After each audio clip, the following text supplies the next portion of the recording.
Haji Yahya Kamin Albonjoli menetap di Puchong mempunyai pengalaman hampir 40 tahun sebagai mutawif haji.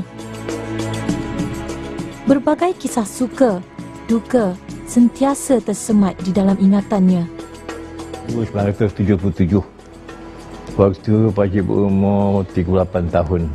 Jadi bila keadaan ini tabung haji mengatakan cukup, bersedialah Pakcik untuk pergi ke sana dengan pergilah ke tabung haji, belajar dan insyaAllah berangkatlah. Itulah kali pertama Pakcik naik kapal terbang dan dalam keadaan debaran, dalam keadaan ilmu yang sedikit, dalam keadaan kekurangan segala-galanya lah.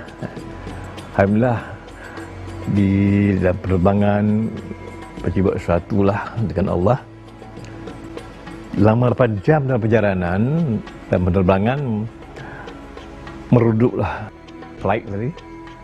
Dan nampak Pakcik bukit-bukit gondol yang menghiasi alam Mekah waktu itu. Dan waktu itu menetes air mata. Menetes air mata waktu itu dalam unsur tua. Dan hati kecil berkata, sampai juga aku kemari. Walaupun agak berat hati, namun isterinya Hajah Syariah Syafi'i taat dan menyokong kemahuan suaminya itu. Waktu itu anak makcik masa itu masih kecil-kecil lagi, jadi rasa sedih lah kan. Lagi satu dalam keadaan yang duitnya yang kurang ada, maksudnya kita waktu itu kita susah kan. Jadi anak-anak baik kecil-kecil, jadi makcik rasa terharu jugalah pasal suami nak pergi, terpaksa jugalah kita bagi dia pergi.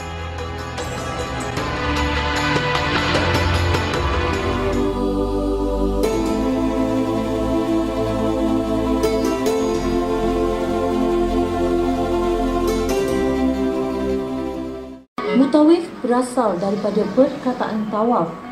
Mereka adalah orang penting yang mengajar dan membantu jemaah Malaysia sepanjang mengerjakan umrah dan haji di Tanah Suci Mekah.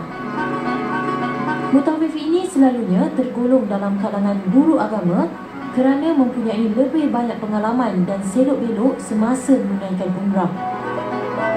Bagi jemaah haji yang akan pergi ke Mekah, sudah tentu mereka meletakkan sepenuh kepercayaan kepada mutawif untuk membantu dan melancarkan urusan ibadah mereka ketika di sana.